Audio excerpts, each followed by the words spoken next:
Hello friends, welcome to our channel Anitha trends in Bengaluru vlog. Friends, ఈరోజు నేను వెళ్ళబోతున్నాను శ్రీ బండే మహాకాళమ్మ temple. ఆషాఢం last అమావాస్య రోజు నేను బండే మహాకాళమ్మ టెంపుల్కి వెళ్ళబోతున్నాను అనమాట. ఈరోజు భీమ్ అమావాస్య కూడా, అంటే హస్బెండ్ కాళ్ళకి పూజ చేసి వాళ్ళ చేతుల మీదుగా డబ్బులు తీసుకుంటారు. ఇక్కడ బెంగళూరులో చాలా ప్రత్యేకంగా ఇయర్లీ వన్స్ తప్పకుండా చేస్తారు. ఇక్కడ చూస్తున్నారు కదా, నేను లోపలికి గర్భగుడిలోకి గేట్ ఉంటుంది కదా, గేట్ ఎంట్రీకే మనకి ఇన్ని చుట్టూ తిప్పుకొని వెళ్ళాల్సి ఉంది. నేను 8:30కి ఇక్కడికి వచ్చానండి మార్నింగ్.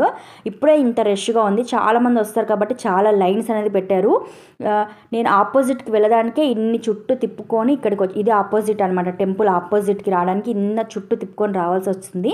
అయితే ఆ లైన్లోకి వెళ్ళి, నేను పక్క లైన్లోకి వెళ్ళి 1 అవర్ వెయిట్ చేసాము. అమ్మవారి అభిషేకం టైంకి 9 to 10 అభిషేకం టైం కాబట్టి చాలా వెయిట్ చేసాం. కానీ లోపలికి వెళ్ళి చూస్తే కూడా చాలా రష్ ఉంది. అంటే మామూలు ఫ్రీ దర్శనానికి అయితే వెళ్ళడం కుదరదని చెప్పేసి నేను 100 రూపీస్ దర్శనం అయితే తీసుకున్నాను. ప్లస్ తడి ఓడ్చుకోవడం అంటే డిష్ తీయించుకోవడానికి కూడా నేను తీసుకొని ఇక్కడికి వచ్చాను అనమాట. ఇక్కడ చూస్తున్నారు కదా మీరు, ఇక్కడ నుంచి వెళ్ళాలి. ఇక్కడ వెళ్ళేదారిలో అమ్మవారి తడే ఒడుచుకోవడానికి ఇక్కడ టెంపుల్ ఉంటుంది, అక్కడ దిష్టి తీసి మన పేరు అడిగి పంపిస్తారు. నేను ఫుల్ వ్లాగ్ మీకు 1 and 2 ఈ వ్లాగ్ కింద కూడా మీకు పోస్ట్ చేస్తాను, చూడమంటే తప్పకుండా వెళ్ళి చూడండి.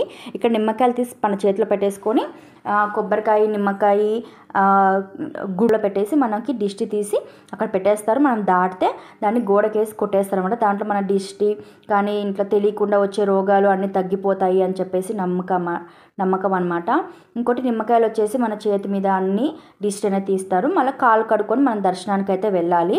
నేనైతే దర్శనంలో 100 రూపీస్ టికెట్, ఈసారి అయితే 100 రూపీస్ టికెట్ తీసుకొని లైన్లో వెయిట్ చేస్తున్నానండి. ఎందుకంటే నార్మల్ దర్శనంలో ఇంకా అవ్వదు. 100 రూపీస్ టికెట్లో నేను తీసుకుంటే నాకు అక్కడ ఒక 15-20 మినిట్స్ వెయిట్ చేయాల్సి వచ్చిందనమాట. దర్శనం చేసుకొని బయటికి వచ్చేసాక ఇక్కడ బయట అనమాట నిమ్మకాయలు, ఇక్కడ పెరుగు ప్లస్ ఉప్పుతో అక్కడ ఉన్న అమ్మవారికి అభిషేకం చేస్తారు. చాలా ప్రత్యేకంగా జరుగుతుంది అమావాస్య రోజు.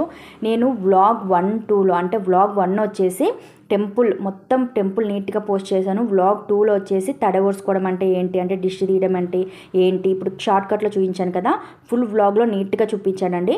ఈ వీడియో కింద కూడా మీకు అప్లోడ్ చేస్తాను, తప్పకుండా. పౌర్ణమి అమావాస్య రోజు అయితే గర్భగుడిలోకి వెళ్ళి అమ్మ పాదాలు పట్టుకుంటే తల్లి తల మీద నుంచి వాటర్ పోస్తే మన తల మీద పడేటట్టుగా వాటర్ పడతాయండి. నేనైతే పౌర్ణమి అమావాస్య రోజే వెళ్ళండి అని సజెస్ట్ చేస్తాను. ఎందుకంటే గర్భగుడిలోకి వెళ్ళి అమ్మని పట్టుకునే అదృష్టం స్వయంగా వెలిసారనమాట. ఒక కొండ మీద స్వయంగా వెలిసారు. ఒక బండ మహాకాళి అంటే ఇదంతా ఒక కొండ అనమాట. కొండ మీద స్వయంగా వెలిసారు కాబట్టి బండ మహాకాళమ్మ అంటారనమాట.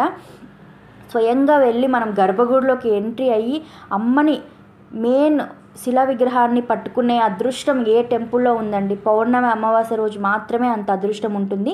తడి ఒడిసేదైతే నార్మల్ టైంలో కూడా, అంటే డిష్ తీయడం అంటారు కదా, అది నార్మల్ టైంలో కూడా తీస్తారంట. నేనైతే అది నాకు క్లారిటీ లేదు, ఫ్రెండ్ చెప్పారు నార్మల్ టైంలో కూడా తీస్తారని. కానీ ఇంకోటి ఏంటంటే, నేను ముందు వీడియోలో చెప్పాను అమావాస్య పౌర్ణమి రోజు తీస్తారని. ఆ రోజు ఎక్కువ మంది వస్తారు, ఎందుకంటే అమ్మవారిని గర్భగుడిలోకి వెళ్ళే అదృష్టం ఉంటుంది కాబట్టి ఆ రోజు తీసుకుంటే మనకి ఇంకా మంచి జరుగుతుందని చెప్పేసి ఆ రోజు ఎక్కువ మంది వస్తారు. కానీ నార్మల్ టైంలో కూడా తీస్తారంట. కానీ నార్మల్ టైం కంటే అమావాస్య పౌర్ణమి రోజు రావడమే బెటర్ అండి. ఎంత రష్ ఉన్నా 100 రూపీస్ 200 రూపీస్ టికెట్ అయితే ఉంది కాబట్టి ఈ రోజు అయితే నేను 100 రూపీస్ టికెట్ తీసుకునే వెళ్ళాను. ఇక్కడ చూస్తే మీరు ప్రసాదం ఎంతమంది వచ్చినా ప్రసాదం అవైలబుల్ ఉంటుంది. ఎందుకంటే వాళ్ళకి తెలుసు అమావాస్య పౌర్ణమి చాలామంది వస్తారు. ఈరోజు అయితే ఇంకా చాలామంది వస్తారు, ఎందుకంటే ఆషాఢం లాస్ట్ అమావాస్య కాబట్టి ఒక జాతర లాగా ఉంది. చూస్తుంటే మీరు ఎంతమంది అంటే అంతమంది. ఇప్పుడు 11:30 అయ్యింది, ఇప్పుడే లోపల నార్మల్ దర్శనంలో అయితే ఇంకా జనాలు కదరలేదు. అందుకే నేను 100 రూపీస్ టోకన్లో వెళ్ళాను, టికెట్ తీసుకొని వచ్చాను కాబట్టి నాకు ఇంత త్వరగా అయిపోయింది.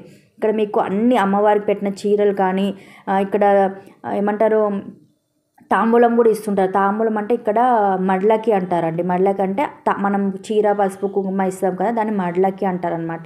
దానికి తాంబూలం కూడా అమ్మవారికి తెస్తారు. ప్లస్ దీపాలు పెడుతుంటారు. ప్రత్యేకంగా పౌర్ణమి పూజలు అమావాస్య పూజలు మాత్రం ఇక్కడ ఎక్కువ చేస్తారు. మన సైడు అమావాస్య రోజు దీపావళి తప్ప మిగతా పూజలు ఏవి చెయ్యరు. కానీ బెంగళూరులో ప్రత్యేకంగా అమావాస్య పౌర్ణమి పూజలు అమావాస్య రోజు ముఖ్యంగా ఎక్కువ పూజలు చేస్తారనమాట. గ్రామదేవత అని ఉంటారు కదండి, బెంగళూరు గ్రామదేవత వచ్చి అన్నమ్మ దేవి అనమాట. నేను ఆల్రెడీ అన్నమ్మ దేవి మేస్టిక్ ఉన్నవాళ్ళు వచ్చిన వాళ్ళు తప్పకుండా దర్శించుకుంటారు. అక్కడ కూడా పెరుగు మన ఉప్పుతో అభిషేకం అనేది చేస్తుంటారు అనమాట. ఆ వ్లాగ్ కూడా నేను అమ్మవారికి సంబంధించిన అన్ని వ్లాగ్స్ బెంగళూరువి నేను ఈ వీడియో కింద అప్లోడ్ చేస్తాను. ఇక్కడ బ్లాక్ గాజులు అనేది వేయించుకుంటారండి, ప్రత్యేకంగా గాజులు అనేది వేయించుకుంటారు. ఎందుకంటే అంటే డిష్ తీయించుకొని వచ్చిన తర్వాత బ్లాక్ గాజులు వేయించుకుంటే మనకు దిష్టి పోతుంది. ప్లస్ ఇక్కడ నార్మల్గా కూడా పెళ్ళిళ్ళలో కూడా నల్లది అనేది గాజులు అనేది వేసుకుంటారు. ఎందుకంటే దిష్టి తగలకుండా, నరదిష్టి అవన్నీ తగలకుండా బ్లాక్ గాజులు అయితే ఇక్కడ వేసుకుంటారు. నేనైతే బెంగళూరు వచ్చాక చూశాను. ఇంకోటి ఏంటంటే బెంగళూరు ప్రత్యేకంగా చూసింది మునేశ్వరుడికి ప్లస్ శని పరమాత్మకి ఇక్కడ ప్రత్యేకంగా టెంపుల్స్ ఉంటాయి. శనివారం టైంలో చాలా గ్రాండ్గా ప్రత్యేకంగా పూజలు జరుగుతాయి అన్నమాట. నేను ఇది బెంగళూరు వచ్చిన తర్వాతే చూశాను. మునేశ్వరుడి దేవుడికి ప్లస్ శని పరమాత్మకి టెంపుల్స్ ఉండడం అయితే ఇక్కడికి వచ్చిన తర్వాత చూశాను.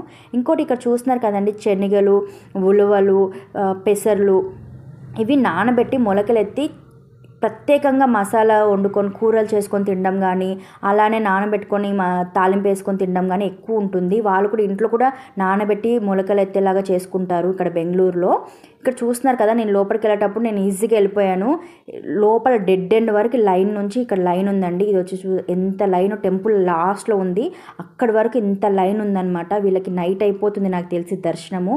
నేనైతే 100 రూపీస్ దర్శనంలో వెళ్ళేసి వచ్చానండి. తొందరగా రావడం వల్ల ఇంకా తొందరగా వెళ్ళి ఉంటే ఇంకా బాగుండేది అనిపించింది. అంటే నార్మల్ దర్శనమే అయిపోయేది, 100 రూపీస్ టికెట్ కాకుండా. ఇక్కడ చూస్తున్నారు కదా, మనకి జాతరలాగా ఉంటుందన్నమాట. ఆషాఢం అమావాస్య రోజు అయితే, నార్మల్ అమావాస్య అయినా కూడా శ్రీ బండమహాకాళమ్మ టెంపుల్లో జాతరలాగా ఉంటుంది. ఇక్కడ అమావాస్య రోజు ప్రత్యేకంగా పూజలు చేస్తారు. మన సైడ్ అమావాస్య రోజు పూజలు అవన్నీ చేయరు కదా, ఇక్కడైతే అమావాస్య రోజే ప్రత్యేకంగా పూజలు ఉంటాయి అమ్మవారికి. చూసారు కదండి, ఈ వ్లాగ్ ఇక్కడితో ఎండ్. అన్ని వ్లాగ్ చూడండి. బెంగళూరు మోర్ వీడియోస్ కోసం మన ఛానల్ని ఫాలో చేస్తూనే ఉండండి. మీకు ఈ వీడియోలో చాలా కొత్త విషయాలు తెలిసాయి అనుకుంటున్నాను.